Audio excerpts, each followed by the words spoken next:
Here's the thing about it is Dr. Bob was creeping up and down these streets. Yeah, he was. So, this is where it all began. It all began. Ann's Gardens are alive and well today. That's a reflection of Ann, her beauty on the inside and out. And Bill, who calls her the mother of AA. Hello everyone, my name is Dolly and I'm an alcoholic. Welcome to Akron, Ohio and to Dr. Bob's home. My name's Harmon. I'm an alcoholic and welcome to the best location in the nation. 855 Ardmore Avenue. 1, 2, 3, we got them. 4, 5, 11, 12. My God, there's 12 steps. Now, this, like I said, is monumental in itself. It's prestigious not only for the whole world, it is for Dr. Bob's home. That is a very elite status, and it's kicked us to the level where everything inside the home is relevant to when the Smiths were living here. Any things that are relevant, Mayflower Hotel, St. Thomas Hospital, so on and so forth. That's why we have the house next door, and that's why we have 122. But everything in the house is this is the Smiths' home. Yes, and if I may interject, it says, and what it says, the national significance for its central role in the establishment of Alcoholics Anonymous. And that doesn't mean that just drunk sobered up. That means families were restored. That means that the Smiths' contribution to humankind. Yes, I mean that to me is just what a central role in our world. Well, this is what we're talking about. It's a century-old home. The structure of it isn't special. It's what happened inside that is special. Absolutely. Stuff is stuff, and it's important, but it's the spirit of what happened, Well, and that's what we're to here. show them what Welcome happens home. in this home. This is your home. This is our home. It's everyone's home. Welcome. Welcome. Absolutely beautiful. Let's go home. Let's go home.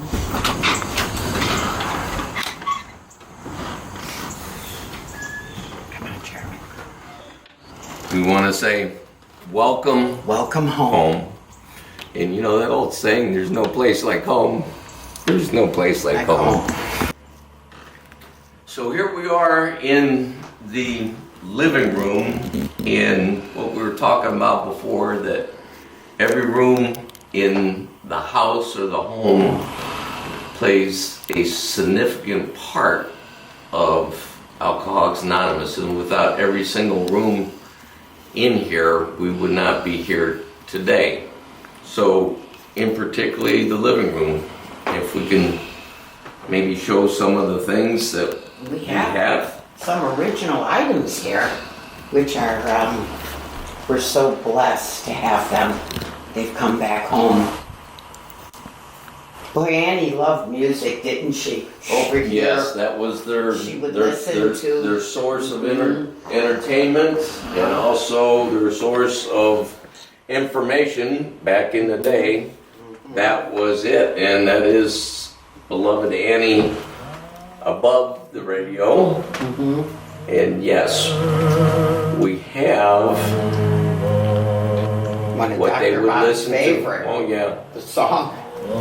They were happy, weren't they? Yeah, and they were just ordinary people like you and I, and God used them to do extraordinary things, and that's the essence. They weren't saints, they weren't supermen, they were alcoholics, and I mean just holding on by slender threads or invisible threads. Dr. Bob always acknowledged that, at least, saying they were ordinary people doing extraordinary things under the guidance of God. Yes. I think there's a story behind the story here.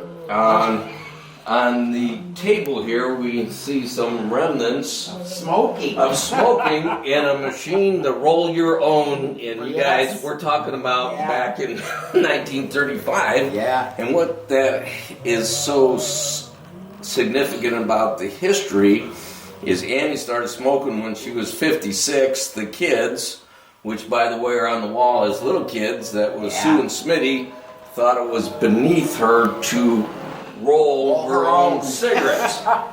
So the jokesters that they were, is they used to put pencil shavings in there instead of tobacco. And her eyesight was going at that point in time. She was starting to go blind, so to speak. Anyhow, she'd roll them up and those things would catch on fire and the kids just would howl. So everybody had a great sense of humor and didn't take themselves too serious. They say she thought that Starbucks cigarettes taste better. Yeah, so great. Absolutely. So great. Absolutely. And there she is, the mother of AA. That's what Bill called her. And boy, without her, we wouldn't be here. Yes. You know? And in this very room here, that's original. Can you imagine how many cigarettes were put out in that ashtray? The lamp is original. Yes. The Bible is original. But this is where Ann, an hour a day, when Bob was obviously here and Bill stayed for the 90 days, an hour a day, they would do the Oxford group about guidance, and then obviously the forerunner of step 11, sought through prayer and meditation to improve our conscious contact with God. And those are some of the titles that we have, and those were actually Dr. Bob's books. They were donated by his son Smitty. And you'll see some more in there. And you notice like some of the things that really influenced and a part of this program that our founders read and shared. Sermon on the Mount, As a Man Thinketh, and the book of James. You know, Dr. Bob always said that prior to the writing of the big book, and I shouldn't even say prior, that our program was comprised of 3 influences. The book of James and the Holy Bible. Bill was so impressed with Annie's repetition of faith without works was dead, that he actually placed it in the big book. Well, and that's how it used to be Works Publishing, and that's where it came from. Faith without works is dead.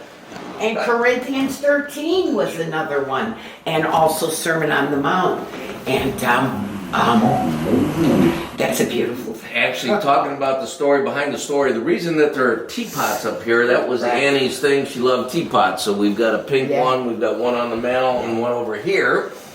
And also another thing that kind of goes along with the garage, as like a status symbol, if you will, gas logs. That's what they used to have, and most people at that juncture in time in life did not have that. Absolutely, positively, they did not have that. That is Annie's Bible. I think you mentioned that, and that's so important for us. I think Annie, and many of us do believe this, it's obvious in the history of AA, she contributed much from her membership of the Oxford group to our practice of prayer and meditation. Another fascinating thing about this lamp here, Dr. Bob wired it himself. Reason being, he was an insomniac and he was a great reader. He had over 300 titles, and he'd be up to all hours at night reading, and he rewired that. It's an old gas lamp, or not gas, or oil. You can see the container over here. But anyhow, he did that, and he was a voracious reader. He'd read at least an hour a day, sometimes 2 hours a day, and that's a tall order for anybody, but that's where he was at. And he had 2 great thirsts. One of them was for knowledge, and he got that through reading, and of course his other great thirst was Scotch. So that's there you go. That's how spirituality, one spirit, alcohol, and then God, the power that has all power at the one. I love this. Yes, go ahead. And I'm going to have you do this one, but like Liberty magazine was the first time in 1939 that was published, and the first time by Morris Markey that Alcoholics Anonymous would get a little advertisement, a little known to the world, because we had to launch out. And the article was Alcoholics and God. But I love the story behind the story. When that magazine came out, it was told to me that Annie actually said, Dr. Bob couldn't wait to go to the corner to purchase it. We went up to the drugstore and Got got up to it. the drugstore, and Annie said, "Doc, we finally got respectable." Kind of legit. In this Saturday Evening Post, that's the story behind the story for Alcoholics Anonymous. That's where we got 8,000 inquiries. Oddly enough, the tradition of anonymity was already there because Dr. Bob was referred to, I believe, as Dr. Armstrong. Armstrong. So I'm sure that he had a lot of aliases in the drinking days, but that's... Yeah. Can I walk in here?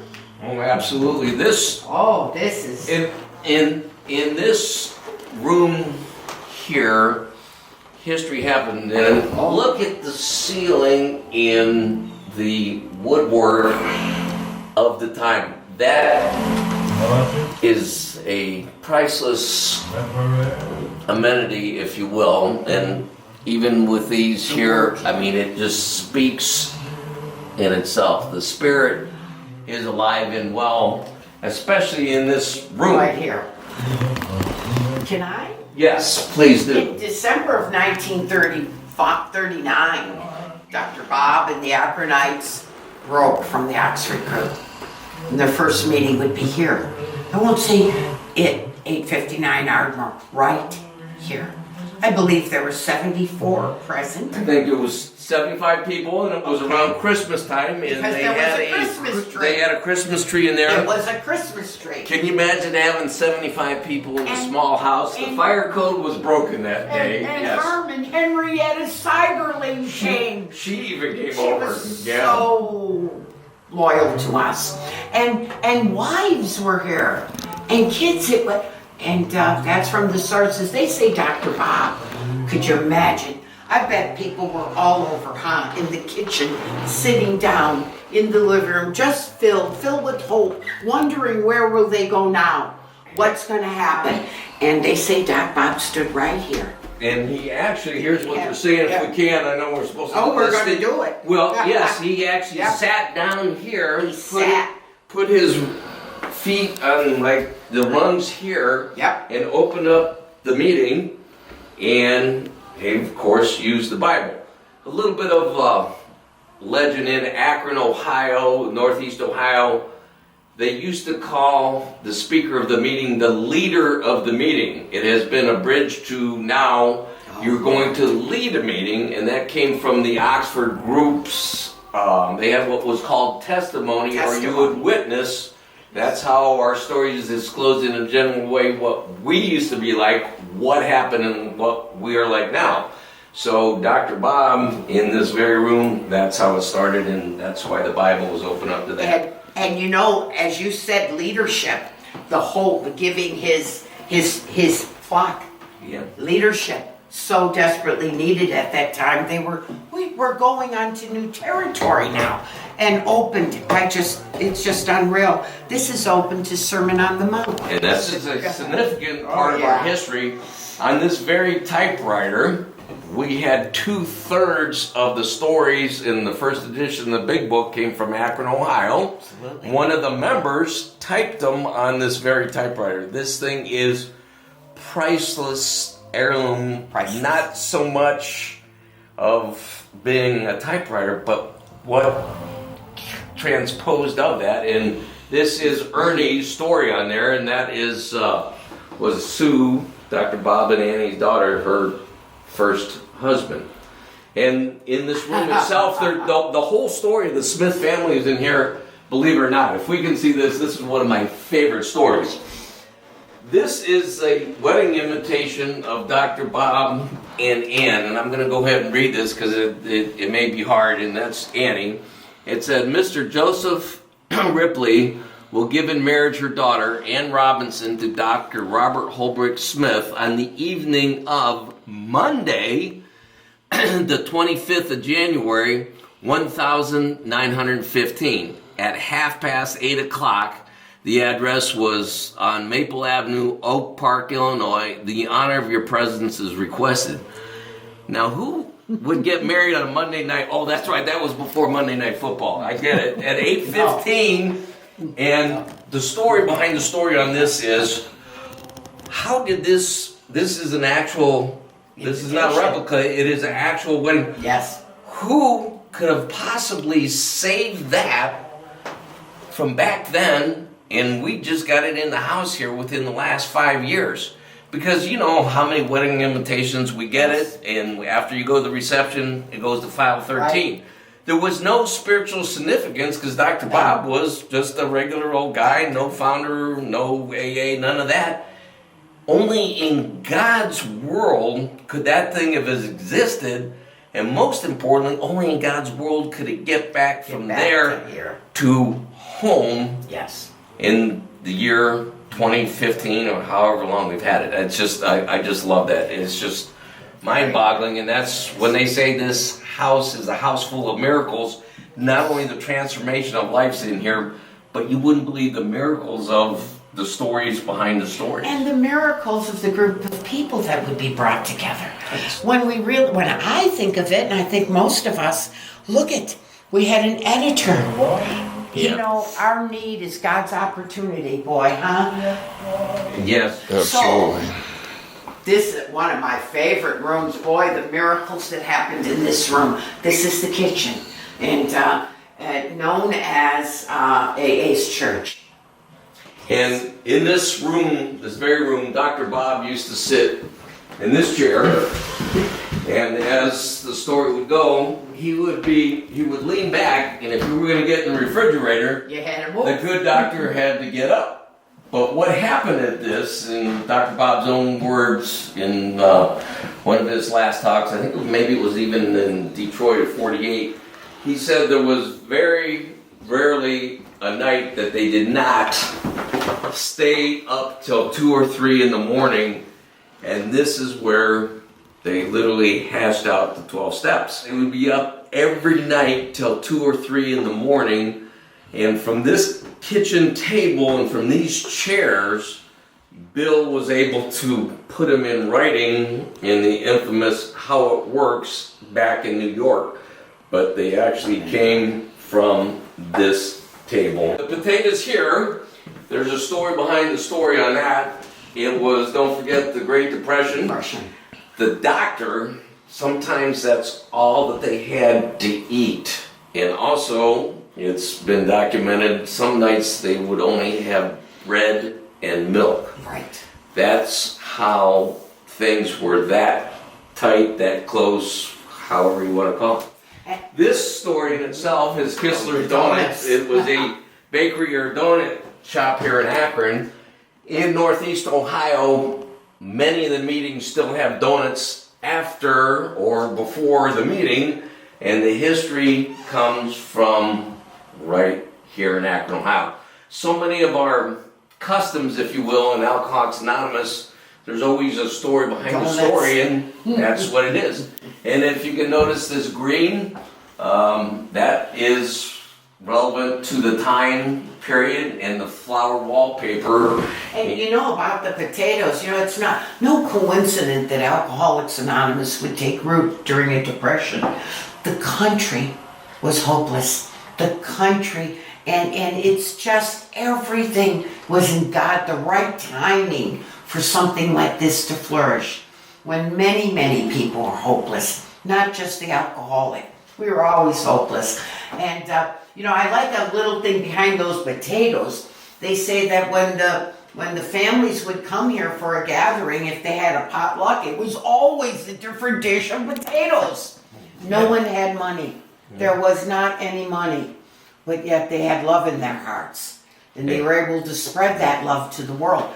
Harmon, over a coffee pot. Over a coffee pot. We still do that. Oh yeah, today, that's what I'm saying. I mean, that's the staple of Alcoholics Anonymous. On the counter here, this is a must. Yes. They used to have liquor live. This is a knockoff, but they had that for 2 reasons. Bill was insistent that we had to live in a world where alcohol was. He knew that. Either God removed the obsession or not. And they insisted to have it out front and center, not only to prove that point, but then also, with the new drunks coming in, they would have to taper them off, if you will, and so they wouldn't go to the DTs. That's a beautiful beautiful story in And itself. they establish, I think, right on, it's in the big book. Oh, yeah. That any recovery program that shelters us from alcohol shelters us, hides us away, and is doomed to failure. Doomed for right failure. in the big book. Must talk about this. This is Sue and Smitty on the porch with Roger. Dr. Bob and Ann actually had 2 dogs. One of them was Roger, and one of them, you might be surprised by this name, his name was Scotch. Now, as it has, Roger is buried in the outside, and there's a... Right here. Yes, right alongside, and you can see Roger's bowl right there was food. So what it is the entire family. It wasn't just Dr. Bob. It wasn't Dr. Bob and Ann. It was Dr. Bob, Ann, Sue, Smitty, and even the family pet. And I'll show you what I mean. One of my most favorite parts of this house involves the dog. And like I said, my God, the spirit is alive and well when I walk in here. And I cannot tell you how many people have sat down at this table and have wept. I've seen the biggest, baddest, toughest men just crying like babies sitting down at this kitchen table. Because they know in the heart of hearts, this is where it all began. And they still come from all over the world to sit at this Oh my table, God, yeah. to walk up those 12 steps. That's why it is. Welcome home. It's their home. This is their home. And I must say, even the liquor bottles there, filled with liquor, how it's in the big book. And they knew that. And it truly shows us how they wrote from their experience. Hey, He put it there. He insisted that we had to be able to put back everything. into the world. And thank God Yes. that he stayed here for Yes. 3 months. Boy, thank God. The 2 co-founders, Harmon, could you imagine for the first, they didn't know what was ahead of them. They trusted God. We're sitting and walking right here. They were sober together. June 10th, 1930. But they were so desperate. That's Can you it. imagine taking in strangers and No. Bill staying here for No. 3 months? It I tell you only what, could be them. he's lucky that Lois took him back. So Yes. She probably said, How about "Keep it?" your-" As you can see, we're going downstairs, and that would. Now this was found. One of my most favorite parts here. On the back of this door, remember Roger? Yeah. I don't know if we can get down to see that, but you can see that when Roger was put down here, he wasn't happy with the new drunks or when Dr. Bob and Ann were disciplining Smitty and Sue. So you can see even the dog himself was displaced for the love of the alcoholic.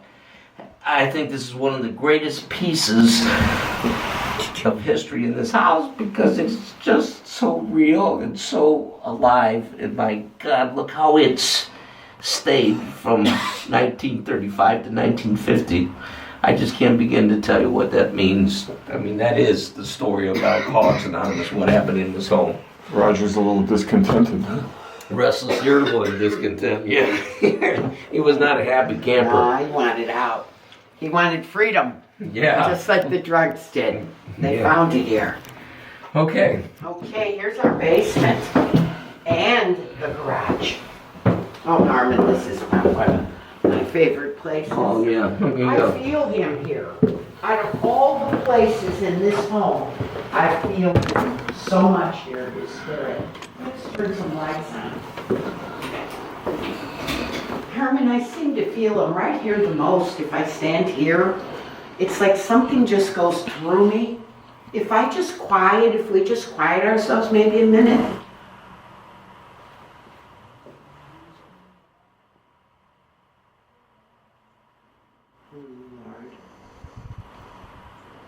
Boy, Harmon, he was a real man's man, wasn't he? This was his man's cave, the original Yeah. one. Dr. Bob loved cars. This is Smitty and Dr. Bob racing on the beach. Don't know who's in which car, but he loved cars. And as you can see these pictures of Dr. Bob, Yes. and that was, I believe, he was out in Yosemite. Yes. They Out told there. him there. And Dr. Bob himself, look at him here. He had his old, I believe, is that a Pierce arrow, I believe that's it. This is a good snapshot of Dr. Bob. Look at his wild ties. He used to love that, but he just loved his cars. And this was his favorite. This was his last car. It's a Buick Roadmaster. Now, urban legend has it that that car is out somewhere in this country, still alive and well. If it is, I'm sure someday it will be back in this garage. And oddly enough, how it used to be, Dr. Bob used to have to back the car in here because that's the only way you could open the garage, the driver's door. Over there you couldn't do it. So can you imagine trying to back in that big car through that small way? You had to be a pretty good driver. You can imagine. I bet he was happy too. But I'm saying alcohol. Especially Can you when he was imagine how drinking. many scratches there is? Everything was probably He just tore up from probably, the floor. he came right in here. The neighbors didn't have to see him, right? Oh, Lord. Got a And- few scratches on this one. Yeah, well, it was broken window. And Dr. Bob obviously was a smoker. There's so many times he's got a cigarette in his right hand there. Yeah. Here he's smoking, and like Dolly said, he was a man's man. He was a man's man. He obviously, here is catch there, avid tennis player, fisherman, horseshoes. Don't get Yeah, the he thing of loved horseshoes, that. you get beat. A golfer, and we forgot to say up in the Cards. yes, up in the table up there, there Play was a cards. deck of cards. He used to play.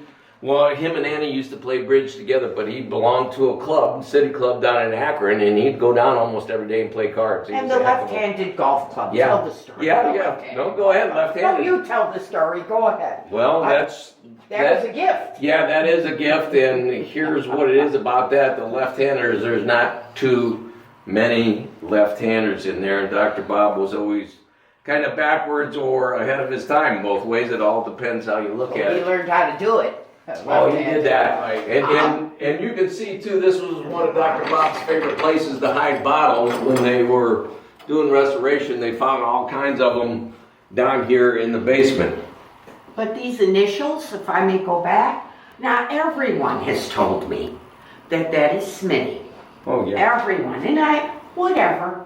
But there's a part of me that just thinks, and maybe, who knows, that maybe that was Doc Bob himself.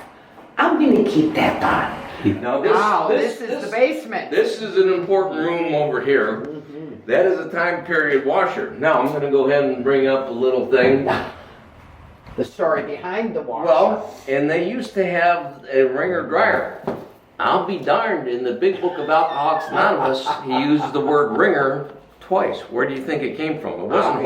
horseshoes, the nip of the wringer, and if you get your fingers caught in there, you would lose them or break them. And I could see how they pulled from the world to make it make sense to all of us. I'm sure they all knew what ringers were back then. Absolutely. Because Today they might not have. Well, up the steps To the second floor where the bedrooms to are. the second floor. A lot more than bedrooms, huh?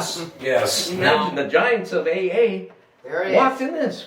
Bill Wilson, Dr. Bob, Annie, Sue, Smitty, Archie. I mean, the first 100. Oh my God, yeah. I mean, like I said, if these steps could tell stories, we wouldn't have enough time. And here's the bathroom. Harmon, Dr. Bob's story again is going to come alive. Huh? Yes. Oh, yeah. In here, well, every alcoholic knows that there's no more spirituality than the bathroom, especially when you're drinking. This room in Dr. Bob's nightmare is referred to more than any other room in itself. The bathroom. There's bottles. Dr. Bob used to hide bottles, pretty ingenious, down the clothes chute down. Absolutely. Ergo, what in the laundry basket down there, the bottle. So they're all tied together. I think if you put your hand in here, look at there's a ledge Oh over here. yeah, oh yeah. You left no stone unturned, and that's a great story about how Love the the bottles used to come. Then also, tugboat Annie story. yes, about he used to hide them in the socks. That's why the sock is there, Right. because he used to hide the bottle in his sock when he And goes he to caught shower. on to that. Yeah, he went rolling down the hill. That was probably at the Mhm. Civic. And then also, too, don't forget Prohibition. Dr. Bob had what was, we know he has the bootlegger, and he used to throw the alcohol up. Would there, actually too. throw it up there. Yeah, isn't that beautiful? What is the original linoleum floor? For general purposes, this is roped off from the public because we want to keep it. We want to keep. Now, talking about if rooms and things could talk, this floor, this used to be the surrender room. They used to bring them in here. Yes. It looks like we're sloppy housekeepers, but not so. Dr. Bob had books everywhere. Everywhere. And that's why the books are there. And like I said, he was like an insomniac and be up to late and reading 2 hours. I know I said it before, but that's the epitome of Dr. Bob, who he was and what he was. And this dress here is just a snapshot of how humble and how she just didn't want any pretense, didn't want to have anything brought to her attention. In fact, they used to have New Year's dances, and she would not wear a new dress because she said it might make the newcomers, talking about the wives of the newcomer, feel embarrassed because they didn't have enough clothes, and she refused to, doll up or do She anything. practiced the 4 absolutes. How would it affect the other woman? It's absolutely, Boy, beyond measure. absolutely beautiful. And this is one of my favorite things too. Bill Wilson got this. He was over in Ireland, of all places. See the potatoes in Look Ireland, at of the all year places. on it. Yes. This was given from the Dublin group to Dr. Bob. And it happened to be the same year that he died. This was in 1950. That's why this is here, because this was Dr. Bob's, and he absolutely treasured that. Yeah. And his partner, Bill Wilson, brought it all the way back from Dublin. It's Dr. Bob's. In fact, there's an inscription on here. We're going to go ahead and see this. And it's his initials, RHS, Dublin, June of 1950. And we know that he died shortly thereafter in November of 1950. So he was gravely ill when Bill brought this back. That is one of my favorites as well. Oh, yeah. And original items here. Yeah. The bed, the dresser, nightstand. We are so blessed. Yes. I mean, each room, like Paul said about our recovery, our sobriety, each room kind of in a way just keeps getting better and better. Paul told us that was going to happen. Yeah, and it happens. But I just love this linoleum floor. I just can't They begin to slept tell you. here. Yeah, it's just... Both of them.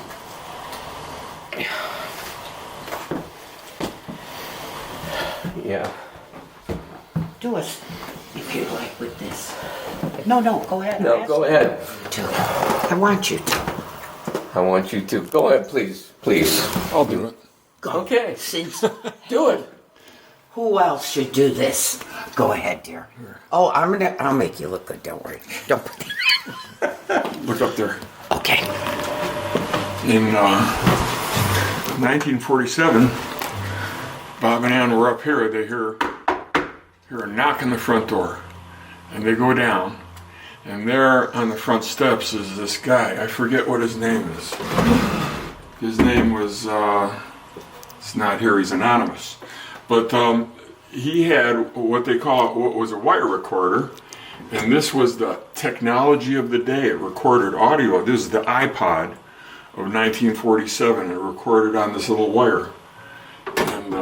And he asked Dr. Bob, he says, "Hey, I'm on my way up to New York to visit Bill Wilson. Would you like to send him a message?" And he said, "Well, that sounds like a good idea, And so he brought the machine up here, just like this very machine, and he set it down on that floor right there. Ann was in bed. She was convalescing after a surgery, I believe. And he handed her the microphone, and that was recorded right there. And it's the only known recording of Ann's voice. Might be beyond the scope of this. Robert wants me to start first. You can hear it. You can come to the house and hear it Betty and Smitty here. in person. But it was recorded right there. Then she handed the microphone to Smitty. And then Smitty recorded a little bit of a burn on his father. It was clear from the recordings that they were a fun-loving group. You can hear the personality come through. They were not about poking each other in the ribs a little bit. And then they handed it over to Dr. Bob. He recorded his minute and 20 seconds. And the guy packed up his machine, he got in his car, and he drove to New York, where he did the same thing with Bill Wilson, and he recorded Bill Wilson's voice. We have that here, 2 minutes and 9 seconds worth. And we have a minute and 14 of Bill playing the violin, which is the only known recording of Bill actually playing the violin. And it's a beautiful thing. We have the original wires right here. Nice. It was donated to the house a couple of years ago by a great benefactor of the house. And the beautiful part about this whole story is that this is 1947. They could have just picked up the phone and called each other.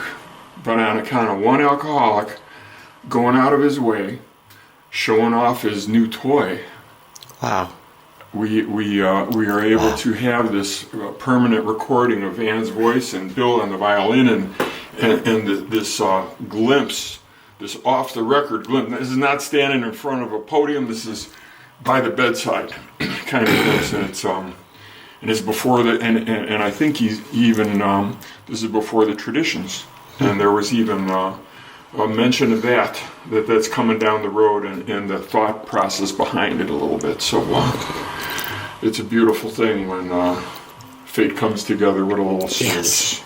And the labor of love, because that's before the Eisenhower interstate system. So to go from Akron to New York was a major pain. It's still today driving now. It's still a major pain, but back then, talking about willing to go to any lengths, and they would travel back and forth as much as possible, and they just loved each other. Is there any way we could hear Bill play the violin?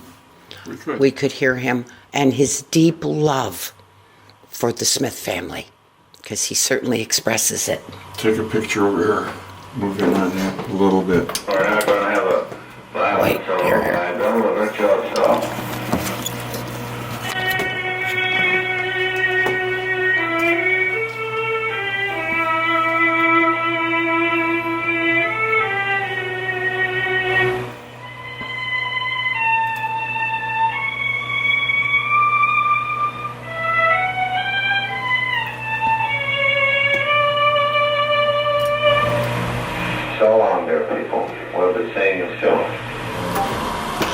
And that was the gift of music that Bill sent back to the Smiths. So long, dear people. We'll be seeing you soon. Yes. Language of the heart. Okay, Smitty's room. A lot of early AAs surrendered in this room. In fact, I love to say, and you see the sauerkraut, the tomatoes. They used that to detox alcoholics, so they said a few years later they found out it really did work. But that's what they had at that time. That's what they had. Go ahead. So much happened in this room. This is the room where Bill and Dr. Bob spent the night at 4 o'clock. Dr. Bob rolled over to his partner, Bill Wilson, and said, I'm going to go through with it. Yeah. Bill said, what, with the surgery? And he said, yes, that, and I'm going to go through the program of Alcoholics Anonymous, because he was hesitant to do the amends portion, and he drank again on the Atlantic City Convention. Beautiful. Beautiful. So he made that decision right here. He made that decision He right never here. drank again. He never drank again. Talking about we stood at the turning point. Yep. We asked his protection and care with complete abandon. This is Sue's bedroom, and as you can see, a teenager at that time. Obviously, this was the thing to do, starstruck, if you will. Edgar Riley, this guy right here, stayed in this room. This happens to be a book signed by Sister Ignatia. I don't know if it'll come through. That's priceless. Now, Edgar Riley was a special case. He and his wife and kids actually stayed in this room. She supposedly revealed that she had some extra relations outside of the marriage, and he roughed her up. And that's why Step we hear in 9. Step 9, made direct amends to such people wherever possible, except when to do so would injure them or others. And there's some truth to that. But the real story about Edgar was he was quite a character. He slid down the drain pipe. Can you imagine the neighbors seeing an alcoholic sliding down the drain pipe? He actually had probably some other things going. Annie served tuna fish. He took issue with that, didn't like tuna fish, and was chasing Annie around with a butcher knife. Bill happened to be in the house at that time. Ann was on her knees saying the Lord's Prayer, and Bill physically took the butcher knife out of Edgar's hand. He had to leave, he wasn't sober, but when Dr. Bob died, you'll never guess who showed up at his funeral sober. 17 years sober. Edgar Riley, isn't that absolutely amazing? And would we like to do a third step prayer? Well, yeah, absolutely. I mean, and this is where it is. I mean,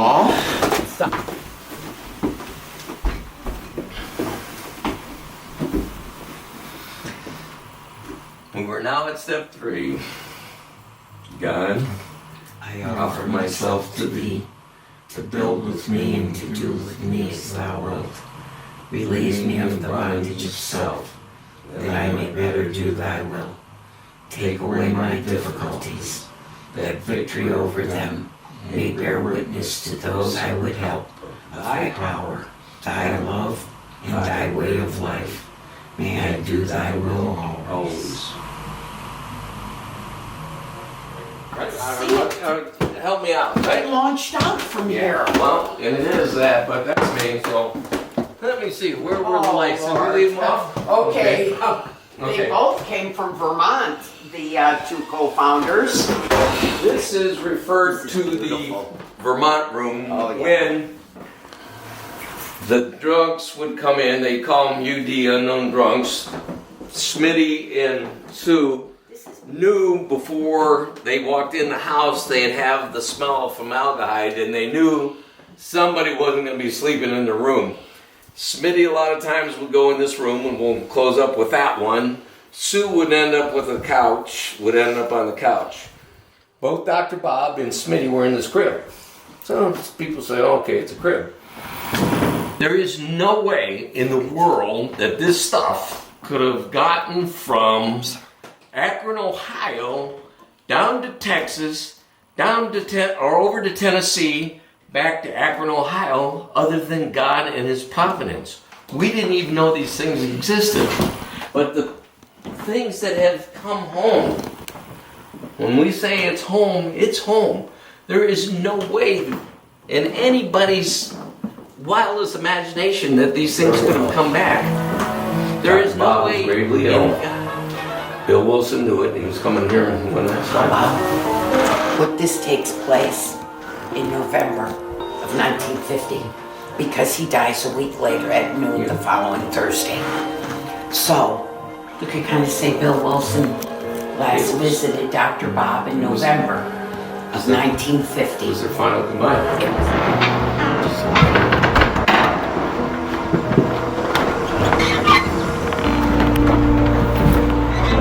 As it is written, the final farewell on this side is going to meet again. In November 1950, Dr. Bob was gravely ill, and Bill knew this probably would be the last time he'd see him. Dr. Bob had a very serious surgery.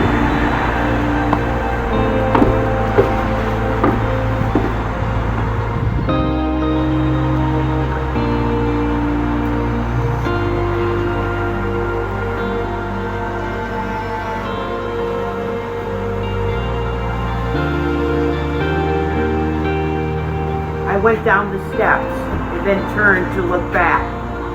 Bob stood in the doorway, tall and upright as ever. He was my partner, the man with whom I never had a hard word. The wonderful old broad smile was on his face as he said almost jokingly, "Remember, Bill, let's not louse this thing up. Let's keep it simple." I turned away, unable to say a word. That was the last time I ever saw him. Dr. Bob died at noon the following Thursday, November 16th, 1950. Pass it on, Bill Wilson.